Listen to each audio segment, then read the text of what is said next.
Before starting this video, I do want to give a thank you to my patrons that support the channel. And if you would like to support the channel, there are some great benefits for you in the link down below. So with that, let's get into today's video.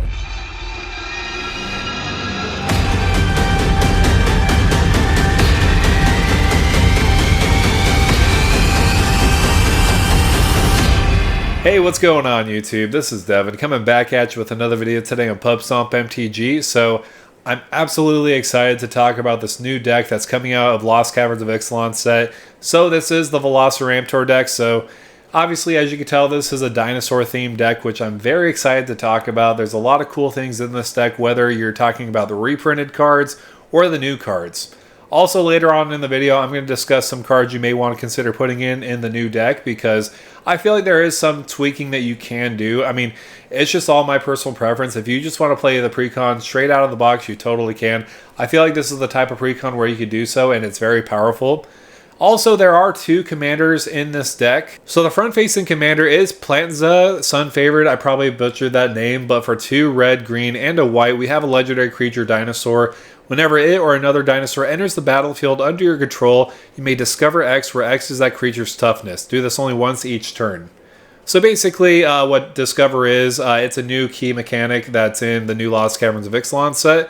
It basically reads, exile cards from the top of your library until you exile a non-land card with mana value or less. Cast it without paying its mana cost or put it into your hand. Put the rest on the bottom in your random order of your library. So obviously this is very similar to Cascade. Instead of a cast trigger, it's a form of an ETB. There's other ways you could kind of do that Discover mechanic with other different cards, but for this one, it's entering the battlefield or another dinosaur entering the battlefield. You get that Discover trigger. So this is a really neat card. I'm not going to make it the commander of the deck because I feel like the secondary commander fits the theme of dinosaurs. However, I'm going to be making a CDH deck tech in a while, so if you do want to go check that out, I will post the link above here when it's ready. I do want to discuss the secondary commander. We do have Waita, Trainer Prodigy for red, green, and a white. We have a legendary creature, Human Warrior. It does have haste. You can pay 2 and a green and tap it. Target creature you control fights another target creature. This ability costs 2 less to activate if it targets 2 creatures you control. So it does have a power and toughness of 1/5. So say for example, if you're fighting it with ranging raptors, both of them will survive. I mean, if you're going to be fighting something other than ranging raptors, you might have it die. If you're talking about like a Polyraptor, for example, your commander might die if you decide to target Waita with a Polyraptor. But if you're doing it with ranging raptors, you're going to get 2 additional triggers because of that last ability. If a creature you control being dealt damage causes a triggered ability of a permanent you control to trigger, that ability triggers an additional time. So that is very powerful, especially with the Enraged triggers. This is probably the Enraged commander of choice for now on. We don't have to worry about just using Gish out to just put dinosaurs on the battlefield. This is completely the Enraged commander if I've ever seen one. So this is a very good card for that Enraged theme, and that's what we're going to go over today. So first of all, let's talk about some new cards that are in the deck. There's a lot of exciting ones that I noticed that I did want to mention in this video. The first one I did want to mention is Wrathful Raptors for 4 and a red. It's a dinosaur and it does have trample. If whenever a dinosaur you control is dealt damage, it deals that much damage to any target that isn't a dinosaur. So of course, with Enraged triggers happening left and right with some of the dinosaurs in the deck, this is going to be perfect because when they take damage, we're going to be dealing that much more damage to other creatures that our opponents control, or really any other target, because we don't have to just target creatures. We could also target our opponent's face, planeswalkers, or even battles. So of course, this works perfectly with the secondary commander. Having that ability to fight another target creature stapled onto the body is pretty brilliant, and having that ability, say for example, you have a ranging raptors on the battlefield, and then there's a 10/10 on the battlefield, you fight that target creature, and then you'll deal 10 damage to any other target that's not a dinosaur. So I do feel like Wrathful Raptors are a great include in any angry dinosaur deck that wants to be enraged. The next card I do want to talk about is Scion of Calamities. So for 3 and 2 green, we have a dinosaur, and it looks like this is Zakama's kid.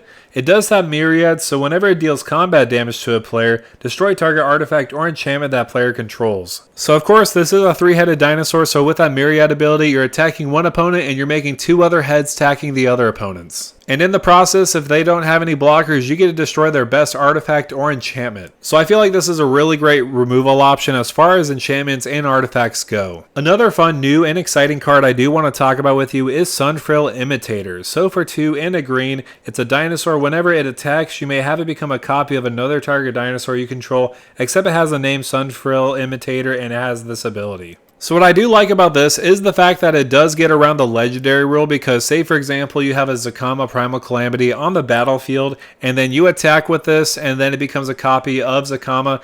Instead of it having the name Zacama Primal Calamity, it will be Sunfrill Imitator, so it's 2 separate creature types and you won't have to have the legendary rule apply to you. There's other dinosaurs you may want to copy, say for example Gishath's Sun's Avatar. That's a perfect one, prime example right there, because you'll be able to copy that, make another copy of Gishath on the battlefield, swing in, deal some damage, and then get more dinosaurs on the battlefield. So aside from dinosaurs, I did also want to talk about a very good enchantment called From the Rubble. So for 4 and 2 white, when From the Rubble enters the battlefield, you choose a creature type. At the beginning of your end step, return target creature card from the chosen type from your graveyard to the battlefield with a finality counter on it. So a finality counter is pretty new. Basically what it does read, if a creature with a finality counter would die, exile it instead. So overall, I didn't want to talk about this too much, but it's a very good card, especially if you want to give a last chance to a dinosaur that's in the graveyard. Aside from that, let's talk about more dinosaurs with Bronzebeak Foragers. So for 3 and a white, when it enters the battlefield, for each opponent, exile up to 1 target non-land permanent for that player controls until Bronzebeak Foragers leaves the battlefield. It also does have another ability, putting X and a white, put target card with mana value X exiled with Bronzebeak Foragers into its owner's graveyard. You gain X life. So overall, this is a very interesting removal piece. You get to remove the best non-land permanent each opponent does control until it leaves the battlefield. And you do have that way of putting it into the graveyard instead, because somebody might want to remove it so that they get their permanent back to their side of the battlefield. So overall, I do like this. I do feel like it's going to be a very good card as far as removing things. Aside from that, I do want to talk about a new card that I feel like is probably one of the best value engines in the deck, and that's Curious Allosaur. So for 3 and a green, it does have Vigilance and Reach. Whenever a dinosaur you control deals combat damage to a player, you draw a card. So basically, this is Toski in the form of a dinosaur, and whenever a dinosaur you control deals combat damage to a player, you draw a card. So a little different, but a little bit of the same as Toski. Blue and black, I feel like, have the best card draw options, so I feel like Curious Allosaur is going to get the job done for you. The more dinosaurs you do have dealing combat damage, the more card draw you are going to get. Aside from that, there's a lot of great reprints in this deck. Some notable ones I do want to talk about as far as the enrage mechanic goes, because again, we are building around Waita, Trainer Prodigy. I do feel like I have to quickly mention Zetalpa Primal Dawn and Atali Primal Conqueror. They're always reprinted in almost every Precon deck ever existed. I don't know why they're always reprint targets, but they are. I mean, they're very good in this deck, especially with the dinosaur theme. However, I did want to quickly glance over those ones because, again, they're very good, but overprinted. But let's get back to the enraged cards. For example, we do have Ranging Raptors, Ripjaw Raptor, and Bellowing Aegisaur that are all great in this deck. With all these cards, one, they are dealt damage. You have that ability of ramping with Ranging Raptors. You do have that card draw ability with Ripjaw Raptor. And also with Bellowing Aegisaur, you have that ability to buff up all your team. Going along with that enraged theme, I did want to mention Marauding Raptor and Temple Allosaur, mainly because Marauding Raptor will reduce the cost of our dinosaurs by 1, and when creatures enter the battlefield on our side, they will get dealt 2 damage when they enter the battlefield with Marauding Raptor. That sounds like a downside for most occasions, but in this deck, it's very good because, of course, we want to keep those enraged triggers going. Also with Temple Allosaur, this is absolutely perfect in the deck, one of the best cards with support enrage, mainly because it has that ability, if a source would deal damage to another dinosaur you control, prevent all but 1 that damage. So basically, say for example you casted a Blasphemous Act, you had Temple Allosaur on the battlefield with a couple dinosaurs. Instead of getting 13 damage dealt to them, they're only going to get 1 damage dealt to them. Plus, it's very good to get all those enraged triggers going on at the same time. So this is a very, very good card in the deck, no question about it. Another card I quickly wanted to highlight is Runic Armasaur, mainly because of the card draw ability it does have on it. Whenever our opponent activates an ability of a creature or a land that isn't a mana ability, you draw a card. You have 3 other opponents, most likely that's going to be happening a lot, where you can get a lot of card draw advantage. Plus, it's a 2/5 body, so it's a great blocker. But we do also have a board wipe in the form of a dinosaur with Awakening Sun's avatar for 5 and triple white. When it enters the battlefield, if you cast it from your hand, destroy all non-dinosaur creatures. So in most cases, I don't see your opponents playing too much dinosaurs unless they're playing a dinosaur tribal deck or a big stompy deck. We could destroy all non-dinosaur creatures on the battlefield and have a big army left over for us to go for the win. But the next card I do want to talk about is Xenagos, God of Revels. Surprisingly, this is in this deck. I'm surprised there's not another big reprint target. I'm talking about Yu-Gi-Oh! But it does have a great ability, having that ability of at the beginning of combat on your turn, another target creature you control gains haste and gets +X/+X until end of turn, where X is that creature's power. So ironically enough, this is actually the first commander that I've ever built on this channel. It's actually the first deck that I have made in Commander personally is Xenagos, God of Revels. If you do want to give that a view, I'll post the link above here, but I will forewarn you, since it's my first video ever as far as recording wise, it is pretty...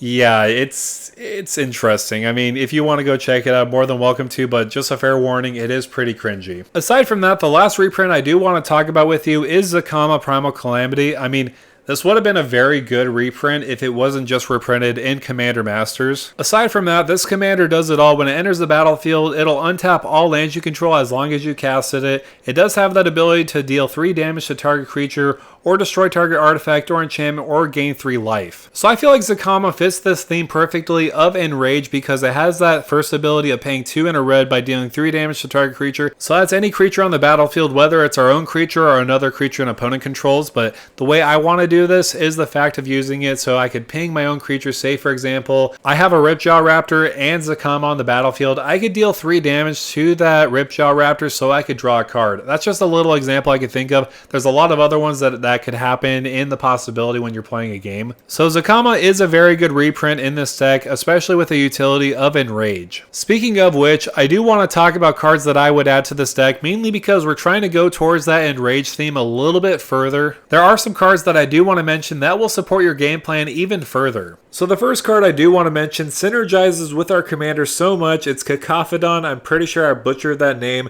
But for 3 and a green, whenever Cacophodon is dealt damage, untap target permanent. So seriously, if there's any card that synergizes the most with this commander, it is this card. Mainly because Waita, Trainer Prodigy, has that tap ability of making other creatures fight another creature. I'm going to go to the scenario of the Ranging Raptors. Say for example, you have Ranging Raptors and Cacophodon on the battlefield. Use Waita's ability to make them fight with each other. They both won't be able to kill each other because of their total power, so you have that ability of constantly fighting each other, and then you can put 2 lands on the battlefield because of Waita's ability. And because of that Cacophodon trigger, you could just untap Waita so that you could restart the process again or have new targets. So again, if there's any other card that's on this list that you must include, it is this one because it synergizes so much with the commander. Another great support card in the deck that I would like to mention is Forerunner of the Empire. It basically acts as a dinosaur tutor. On top of that, whenever a dinosaur enters the battlefield under your control, you may have Forerunner of the Empire deal 1 damage to each creature.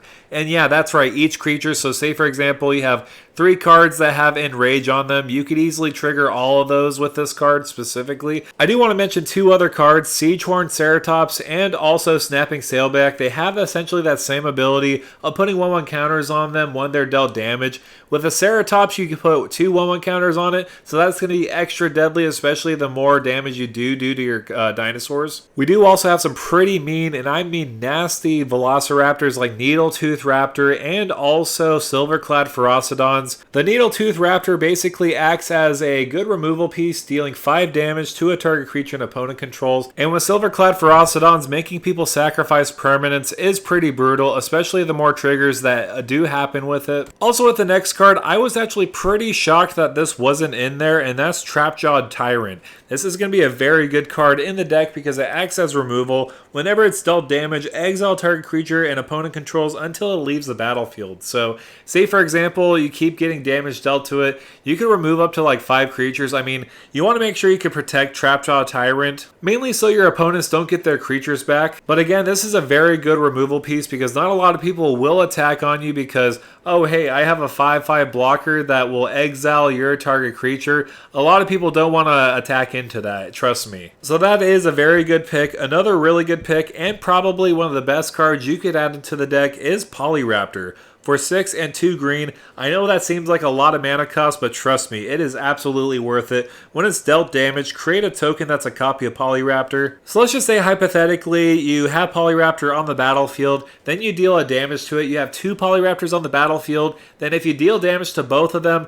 you're going to have 4 Polyraptors on the battlefield, 8, then 16, then 32, and so on and so forth. There is also a combo in this deck that could be pretty deadly, but also could end in a stalemate if you don't end the combo somehow. You already have one part of the combo in the deck with Marauding Raptor. So say for example Marauding Raptor is on the battlefield, then you cast Polyraptor. Marauding Raptor will deal 2 damage to that Polyraptor, and then a new Polyraptor will enter the battlefield. This will go back and forth infinitely, and if you don't have a way to stop it, the game will end in a stalemate. You do want a way to stop it so that you can swing away with your big giant raptor army. A way you can do that is Swords to Plowsharing your own Marauding Raptors so that you don't have that endless loop going forward. You could also have an Impact Tremors on the battlefield because they're going to enter the battlefield no matter what. If you do have the Impact Tremors, you're just going to keep on dealing 1 damage to each opponent until they're all dead. So again, this is a big, and I mean a big warning if you do decide to play this combo, is you must have an outlet or a way to stop the combo, whether it's removing that Marauding Raptor or also having an Impact Tremors or something like it on the board. Also, I do want to give another suggestion from play experience personally, is that you want a way to give haste to all your Polyraptors that are on the battlefield. There are a decent amount of times where I had the combo go off and I got rid of the Marauding Raptor, and then I just passed the turn after that because I didn't have a haste enabler. Then the next opponent or two has a Wrath of God in their hand, and then they cast the Wrath of God, and then I don't have any more Raptors. So